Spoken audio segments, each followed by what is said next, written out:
अस्सलाम वालेकुम। I am doctor Munir. Welcome back to my YouTube channel. उम्मीद करता हूँ आप सब खैरियत से होंगे। तो आज हमारी वीडियो का जो टॉपिक है उसमें हमने ये डिस्कस करना है कि जो आप जाके खुशी खुशी अपना दांत निकलवा देते हैं, अगर ज़रा सा दर्द होता है तो बजाय इसके कि आप उस दांत को बचाने की कोशिश करें, आप जाके फौरी तौर पर उसे निकलवाने को अक्सर लोग प्रेफर करते हैं। तो उस दांत निकलवाने के क्या क्या नुकसान हो सकते हैं, क्या क्या उसके आफ्टर शॉक्स हैं जो बाद में हमें बर्दाश्त करने पड़ते हैं।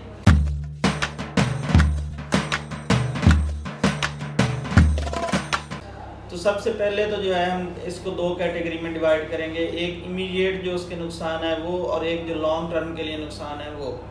इमीडिएट जो होते हैं उसके ज़ाहिरी बात है, आप दांत निकलवाएंगे, आपको इंजेक्शन लगेगा, आपको जो है उधर ज़ख़म होगा तो आपको पेन बर्दाश्त करना पड़ेगी।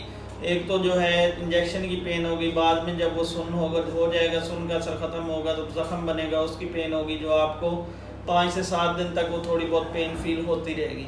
और दूसरा जो इसमें नुकसान इमीडिएट हम कंसिडर करते हैं वो ये है कि अगर आपने जब दांत निकलवाया है तो उसके ये जो सॉकेट बनी है उसकी आप प्रॉपर केयर नहीं कर रहे। फॉर एग्जांपल आपको जो है दांत निकलवाने की जो इंस्ट्रक्शंस दी गई हैं, जिसमें आपको जो कॉटन रखी है उसको आपने कुछ टाइम के लिए रखना होता है, उसके बाद जो है वो क्लॉट बनता है, आपकी हीलिंग होती है, आप इन सारी चीज़ों का ख्याल नहीं रखते।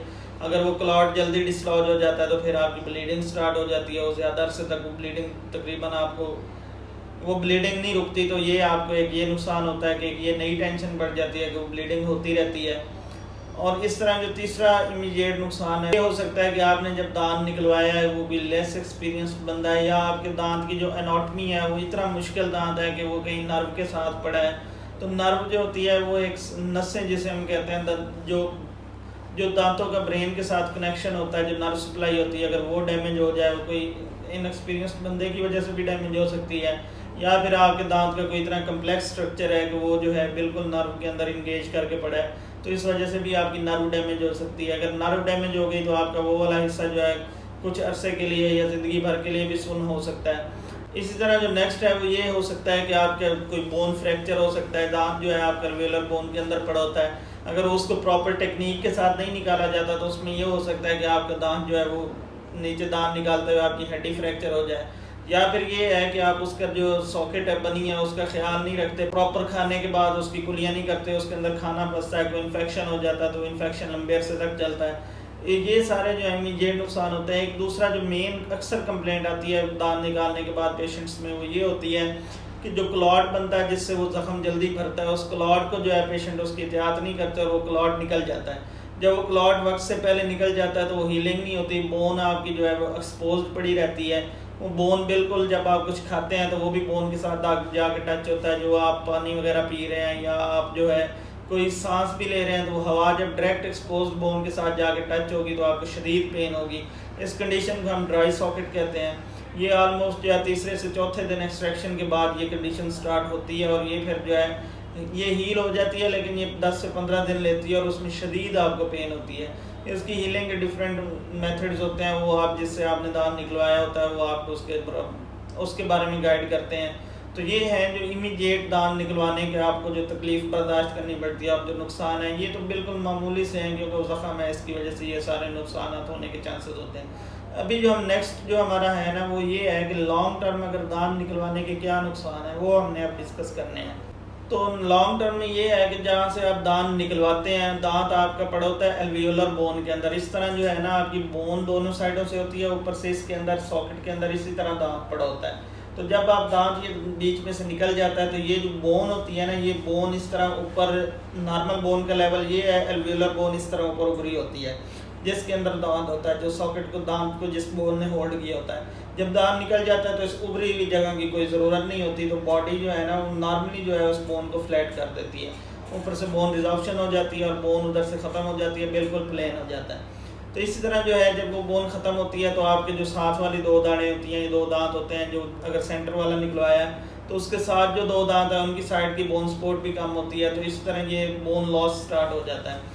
अगर वो लंबे अरसे तक इसी तरह रहेगा, आप उस दांत को रिप्लेस नहीं करवाएंगे तो उधर ये होगा कि वो बोन बिल्कुल फ्लैट हो जाएगी और बोन के नीचे जो है ना वर्टिकल बोन लॉस हो जाएगा, बोन की हाइट कम हो जाएगी, तो इससे आपके दूसरे दांत भी कमज़ोर होंगे। इससे नेक्स्ट ये होता है कि जब आपका एक दांत निकल गया फॉर एग्जांपल ये आपके 3 दांत थे, ये दांत आपने निकलवा दिया, तो नॉर्मली दांत जो होते हैं ना वो एक दूसरे की सपोर्ट के साथ, मतलब अगर आपने एक ये दांत निकाल दिया तो इधर इन दोनों दांतों की इधर से सपोर्ट खत्म हो गया, तो यूजुअली ये होता है कि आपके जो पिछले दांत है ना वो अगले की तरफ इस तरह टिल्ट कर जाते हैं।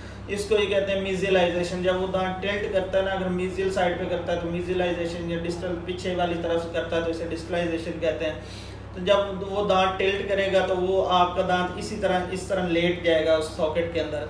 जब लेटेगा तो उसका बोन लॉस ऊपर से भी होगा, नीचे से भी होगा, उसकी सपोर्ट कम होगी, और वो एक तो वो चबाने में उसकी प्रॉपर फंक्शनिंग नहीं होगी, दूसरा ये है कि वो दांत का भी नीचे बोन लॉस होगा, वो दांत के बहुत ज़्यादा चांसेस होते हैं कि वो ख़राब हो जाए और दांत आपका गिर जाए। और जो तीसरा नुकसान होता है दांत निकलवाने का और उसको इमीडिएट रिप्लेस ना करवाने का, ये होता है कि आपने एक दांत नीचे वाला निकलवा दिया। फॉर एग्जांपल ये हमारे पास मॉडल है, ये दांत आपने निकलवा दिया, ये वाला ये दांत निकल गया, तो अब इसके जो ऊपर दांत है ना उसको नीचे अपोजिट अल्लाह ताला ने जो दांत बनाए हैं उनकी इस तरह अल्लाह ताला ने एक्लूजन रखी होती है कि आपके जो दांत है ना वो एक दूसरे के साथ टच कर रहे होते हैं और एक दूसरे की इरप्शन को स्टॉप कर रहे होते हैं। नहीं तो अब ये नीचे वाला दांत जब निकल गया तो ऊपर वाले दांत को जो है ना बिल्कुल फ्री स्पेस मिलेगी। जब वो फ्री स्पेस मिलेगी तो वो ऊपर वाला दांत जो है नीचे की तरफ ओवर इरप्ट हो जाएगा। जब वो ओवर इरप्ट होगा तो दांत की जो लेंथ है, जो दांत की हाइट है, जो दांत का मतलब पूरा उसका स्ट्रक्चर है वो तो उतना ही रहना है, रूट्स की भी लेंथ वही रहनी है। तो जब वो नीचे ज़्यादा मूव करेगा मतलब दांत हड्डी से ज़्यादा बाहर आ जाएगा। जब हड्डी से ज़्यादा बाहर आ जाएगा तो दांत की पकड़ बिल्कुल ख़त्म हो जाएगी। तो जब वो पकड़ ख़त्म होगी तो आपका जो ऊपर वाला दांत वो हिलना स्टार्ट हो जाएगा और गिर जाएगा। तो ये इसके होते हैं। इस तरह जो है ना अक्सर ये एक कहावत भी मशहूर है कि अगर एक दांत आप निकलवा दें तो फिर ऐसा ऐसा आपके सारे निकल जाते हैं। तो वो किसी हद तक वो ठीक भी है कि जब एक दांत निकलवाया तो आपके 3-4 दांत एक ही साइड पे एक ही जगह पे उनके निकलने के चांसेस नॉर्मल से इंक्रीज हो जाते हैं। तो इसके बाद जो है दांत निकलवाने का जो लॉन्ग टर्म इफेक्ट आता है वो ये है कि अगर आपने सारे दांत निकलवा दिए, आपकी सारी बोन लॉस हो गई, या आपने मल्टीपल दाढ़ें निकलवा दी हैं, आपके जो पीछे वाले दांत होते हैं जिनसे आप खाना चबाते हैं वो आपने सारे निकलवा दिए, तो उसका ये नुकसान होगा कि आप खाना प्रॉपर चबा नहीं सकेंगे।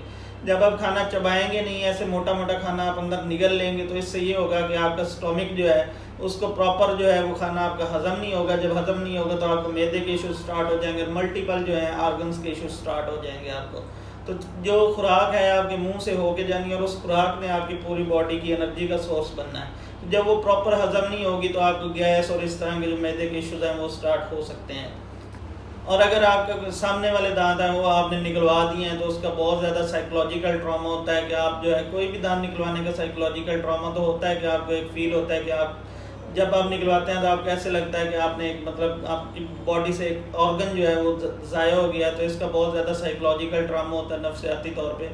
तो इसमें यह है कि जब आप सामने वाले दांत निकलवाते हैं तो उसमें यह है कि जब वो निकल जाते हैं तो दिखने में बिल्कुल बहुत ज़्यादा बुरे लगते हैं, एस्थेटिकली वो बहुत बुरे लगते हैं। इस तरह जब आपके सामने वाले दांत आप निकलवा देंगे तो इससे ये होगा कि आपको एस्थेटिकली वो बहुत ज़्यादा बुरे लगेंगे और आप सोशली जो है आप बाहर निकलने में या आप किसी आपके फ्रेंड सर्कल में या आपकी कोई मीटिंग में आप बिल्कुल हिचकिचाएंगे, आप कॉन्फिडेंट फील नहीं करेंगे, आप जो है स्माइल नहीं करेंगे, आप मुंह खोलने से कतराएंगे कि दिखने में मेरे दांत बहुत ज़्यादा बुरा लगते हैं। तो इसलिए जो है ना आपने एक दांत को निकलवाने से पहले अल्लाह ताला ने जो एक ऑर्गन दिया है ना आपको उसको ज़ाया करने से पहले 1000 दफ़ा आपको सोचना चाहिए।